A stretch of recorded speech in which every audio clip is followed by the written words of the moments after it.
நடிகர் விஜயின் தமிழக வெற்றிக் கழகம் கட்சியின் பதிவு மற்றும் கட்சி நிர்வாகிகள் குறித்த தகவலை பொது நோட்டீஸாக வெளியிட்டுள்ளனர்.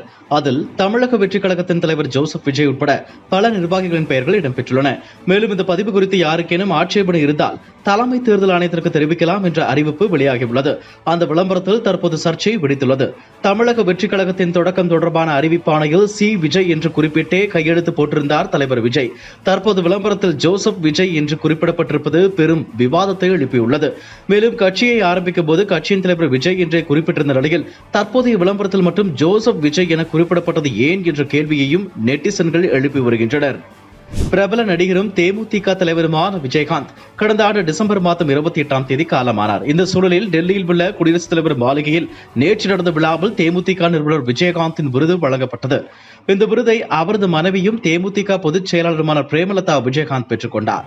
விருதை வாங்கிய போது கண்களை மூடி மறைந்த தனது கணவருக்கு சமர்ப்பித்த நிகழ்வு அங்கிருந்தவர்களை நெகிழச் செய்தது. இந்த நிலையில் விருதை பெற்றுக் கொண்டு சென்னை விமான நிலையம் வந்தடைந்த அவரை தேமுதிக கட்சி நிர்வாகிகள் திரண்டு நின்று வரவேற்றனர். விஜயகாந்துக்கு வழங்கப்பட்ட இந்த விருதை ஊர்வலமாக எடுத்து செல்ல பிரேமலதா விஜயகாந்த் முடிவு செய்தார். ஆனால் போலீசார் அதனை தடுத்து நிறுத்தினர். மேலும் அங்கு ஏற்பட்ட கூட்ட நெரிசலை தடுக்க முயன்றனர். இதனால் அங்கு தள்ளுமுள்ளு ஏற்பட்டது. இதனால் கடுப்பான தேமுதிக தொண்டர்கள் பேரிகோடுகளை தள்ளிவிட்டு காவல்துறையினருடன் வாக்குவாதத்தில் ஈடுபட்டனர். மேலும் வாகன பேரணியாக செல்ல முயன்றவர்களை காவல்துறையினர் தடுத்து நிறுத்தியதால் அங்கு கலவரம் ஏற்பட்டது. இதனால் சென்னை விமான நிலையம் பரபரப்புடன் காணப்பட்டது. சவுக்கு சங்கரை தொடர்ந்து அவரை பேட்டியெடுத்த யூடியூபர் ஃபெலிக்ஸ் ஜெரால்டை போலீசார் கைது செய்த சம்பவத்திற்கு நாம் தமிழர் கட்சியின் தலைமை ஒருங்கிணைப்பாளர் சீமான் கடும் கண்டனம் தெரிவித்துள்ளார். இது தொடர்பாக அவர் வெளியிட்டுள்ள அறிக்கையில் சவுக்கு சங்கர் பேசிய கருத்துக்களுக்காக பல்வேறு வழக்கு பாய்ச்சப்பட்டு ஏற்கனவே கைது செய்யப்பட்டுள்ளார். சவுக்கு சங்கரை நேர்காணல் செய்ததற்காக நெறியாளர் ஃபெலிக்ஸ் ஜெரால்டையும் தற்போது கைது செய்திருப்பது சட்டவிரோத நடவடிக்கையாகும். பங்கேற்பாளரின் கருத்துக்கு நெறியாளரையும் சேர்த்து கைது செய்யும் இந்த செயல்பாடு ஊடக சுதந்திரத்தை குழி தோண்டி புதைக்கும் கொடுஞ்செயல். திமுக அரசின் மீது விமர்சனங்களை வைக்கும் பத்திரிகையாளர்களுக்கும் அரசியல் விமர்சகர்களுக்கும் வெளிப்படையாக விடுக்கும் அச்சுறுத்தல் இல்லையா இது? திமுக கடந்த காலங்களில் காட்டிய பாசிச முகத்தை மீண்டும் காட்ட தொடங்குகிறதா? 2006-2011 ஆண்டு காலகட்டத்தில் நடத்திய கொடுங்கோல் ஆட்சிக்கு பின்னர் 10 காலம் அதிகாரத்தை இழந்து நின்றது மறந்து போனதா? மக்கள் புறக்கணிக்க தொடங்கினால் மொத்தமாய் சரிந்து விழுந்து விடுவீர்கள். மிஞ்சி போனால் உங்கள் ஆட்டமெல்லாம் இன்னும் 2 ஆண்டுகள் தானே. அதற்கு பிறகு எங்கே இருப்பீர்கள்? ஊடகவியலாளர் ஃபெலிக்ஸை கைது செய்ததையும் தம்பி சவுக்கு சங்கர் மீது புனையப்படும் பொய் வழக்குகளையும் கடுமையாக எதிர்க்கிறேன் என குறிப்பிட்டுள்ளார். காவல் உயரதிகாரிகள் மற்றும் பெண் காவலரை அவதூறாக பேசிய வழக்கில் சைபர் கிரைம் போலீசார் பதிவு செய்த வழக்கின் அடிப்படையில் மத்திய சிறையில் சவுக்கு சங்கர் அடைக்கப்பட்டுள்ளார். அவருக்கு மே 22ஆம் தேதி வரை நீதிமன்ற காவல் விதித்து நீதிமன்றம் உத்தரவு பிறப்பித்துள்ளது. இது தவிர கஞ்சா கடத்தல் வழக்கு உட்பட 6 வழக்குகள் அவர் மீது பதியப்பட்டுள்ளது. இதனிடையே பெண் காவலர்கள் குறித்து அவதூறு பேசிய வழக்கு அவரை பேட்டியெடுத்த ரெட்பிக்ஸ் யூடியூப் சேனலின் ஃபெலிக்ஸ் ஜெரால்டையும் கைது செய்ய வேண்டும் என்று வீரலட்சுமி சென்னை காவல் கண்காணிப்பிடம் புகார் அளித்தார். மேலும் சென்னை உயர்நீதிமன்றமும் யூடியூப் சேனலை ஒழுங்குபடுத்த இதுதான் சரியான நேரம் என்று பெண்கள் குறித்து அவதூறு பேசும் யூடியூப் சேனல் நிர்வாகியை முதல் குற்றவாளியாக சேர்க்கலாம் என்றும் அண்மையில் உத்தரவு பிறப்பித்தது. அதன் அடிப்படையில் ரெட்பிக்ஸ் யூடியூப் சேனலின் ஃபெலிக்ஸ் ஜெரால்டை டெல்லியில் வைத்து போலீசார் கைது செய்தனர். ஏற்கனவே 2022 கீதா என்ற பெண்ணிடம் பேட்டியெடுக்கும் போது அரசியலில் இருக்கும் பெண்கள் குறித்து தவறாக பேசியதற்காக யூடியூபர் ஃபெலிக்ஸ் மீது போலீசார் வழக்கு பதிவு செய்த நிலையில் அந்த வழக்கிற்காக ஃபெலிக்ஸ் ஜாமீன் பெற்றது குறிப்பிடத்தக்கது. ஆந்திராவில் 175 சட்டசபை தொகுதிகளுக்கும் மே 13ஆம் தேதி ஒரே கட்டமாக தேர்தல் நடைபெற உள்ளது. 25 பாராளுமன்ற தொகுதிகளுக்கும் அன்றைய தினமே தேர்தல் நடைபெறுகிறது. ஆந்திர மாநில காங்கிரஸ் தலைவரும் முதலமைச்சர் ஜெகன்மோகனின் சகோதரியுமான ஒய்.எஸ். ஷர்மிளா கடப்பா தொகுதியில் போட்டியிடுகிறார்.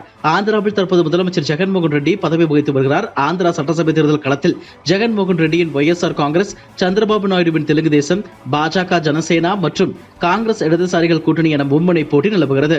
ஆந்திரா தேர்தல் களத்தில் ஒய்.எஸ்.ஆர். காங்கிரஸ், வெஸ்ட் தெலுங்கு தேசம் இடையேதான் கடும் போட்டி. கடந்த தேர்தலில் ஒரு இடம் கூட வெல்லாத காங்கிரஸ் இந்த முறை ஜெகன்மோகன் ரெட்டியின் தங்கை ஒய்.எஸ். ஷர்மிளா தலைமையில் தேர்தலை எதிர்கொள்வதால் எதிர்பார்ப்பு நிலவுகிறது. இந்த நிலையில் ஜெகன்மோகன் ரெட்டி மற்றும் ஷர்மிளா ஆகியோரின் தாயார் விஜயம்மா எக்ஸ் தளத்தில் வீடியோ ஒன்றை வெளியிட்டுள்ளார். கடப்பாவில் போட்டியிடும் தனது மகளிருக்கு ஆதரவு அளிக்கும் விதமாக ஷர்மிளாவிற்கு ஓட்டு போடுங்கள் என்று மக்களை வலியுறுத்தி தனது விருப்பத்தை தெரிவித்து பேசிய வீடியோ இணையத்தில் வைரலாகி வருகிறது. பாராளுமன்றத்திற்கு 7 கட்டங்களாக தேர்தல் நடத்தப்படும் என்று தலைமை தேர்தல் ஆணையம் அறிவித்தது. அதன்படி கடந்த மாதம் 19ஆம் தேதி 102 தொகுதிகளுக்கும், 26ஆம் தேதி 89 தொகுதிகளுக்கும், மே 7ஆம் தேதி 93 தொகுதிகளுக்கும் முதல் 3 கட்டங்களாக ஓட்டுப்பதிவு நடத்தி முடிக்கப்பட்டது. இதையடுத்து 4வது கட்ட தேர்தல் 10 மாநிலங்களில் வருகிற 13ஆம் தேதி நடைபெற உள்ளது. அன்று 96 தொகுதிகளுக்கு ஓட்டுப்பதிவு நடைபெற உள்ளது. இதற்கான தேர்தல் பிரச்சாரம் நேற்றுடன் முடிவடைந்தது. இந்த நிலையில் மகாராஷ்டிராவில் பிரியங்கா காந்தி கலந்து கொண்ட தேர்தல் பிரச்சாரத்தில் ஆயிரக்கணக்கான மக்கள் கலந்து கொண்டனர். அது தொடர்பான வீடியோவை பிரியங்கா காந்தி தனது எக்ஸ் பக்கத்தில் பகிர்ந்துள்ளார். அந்த வீடியோவை பகிர்ந்துள்ள ராகுல் காந்தி, மகாராஷ்டிரா, உத்தரப்பிரதேசம், ஹரியானா, பீகார் என நாடு முழுவதும் இந்தியா கூட்டணியின் புயல் வீசுகிறது. மீண்டும் சொல்கிறேன், ஜூன் 4ஆம் தேதிக்கு பிறகு நரேந்திர மோடி பிரதமராக இருக்க மாட்டார் என்று பதிவிட்டுள்ளார். பவன் கல்யாண் ஜனசேனா கட்சி சார்பாக பிதம்பரம் தொகுதியில் ஆந்திரா தேர்தல் 2024 போட்டியிடுகிறார். பவன் கல்யாணுக்கு அமோக ஆதரவு கிடைத்துக் கொண்டிருக்கும் நிலையில் மே 7ஆம் தேதி அல்லு அர்ஜுன் அவரது எக்ஸ் தளத்தில் பதிவினை ஒன்று பதிவிட்டார். அதில் பவன் கல்யாண் காருவின் மீது எனக்கு எப்பொழுதும் மதிப்பும் மரியாதையும் இருக்கிறது. அவர் எடுத்துக்கொண்ட பாதையை நினைத்து எனக்கு பெருமையாக இருக்கிறது. என்னுடைய ஆதரவு என்றும் உங்களுக்கு உண்டு என்று பதிவிட்டிருந்தார். இந்நிலையில் ஆந்திர மாநிலம் நாண்டியாவில் உள்ள அவரது நண்பரும் ஒய்எஸ்ஆர்பி நந்தியால் தொகுதியில் வேட்பாளராக நிற்கும் ஷில்பா ரவீந்திர கிஷோர் ரெட்டி இல்லத்திற்கு திடீர் வருகை கொடுத்தார். அதை அறிந்து கொண்ட ரசிகர்கள் ஷில்பா ரவீந்திராவின் வீட்டை சூழ்ந்து கொண்டனர். அவரை காண லட்சக்கணக்கான மக்கள் திரண்டனர். அவர்களுக்கு கையசைத்தும் நன்றி தெரிவித்தும் அன்பை பகிர்ந்து கொண்டார் அல்லு அர்ஜுன். பின் அவரது நண்பரான ஷில்பா ரெட்டிக்கு வாக்களிக்குமாறு செய்தியாளரிடம் பேசும்போது தெரிவித்தார். இந்த வீடியோ சமூக வலைதளங்களில் தற்போது வைரலாகி வருகிறது. இதுபோன்ற செய்திகளை மேலும் தெரிந்து கொள்ள எங்களது யூடியூப், ஃபேஸ்புக் மற்றும் ட்விட்டர் ஆப்களை சப்ஸ்கிரைப் செய்யவும்.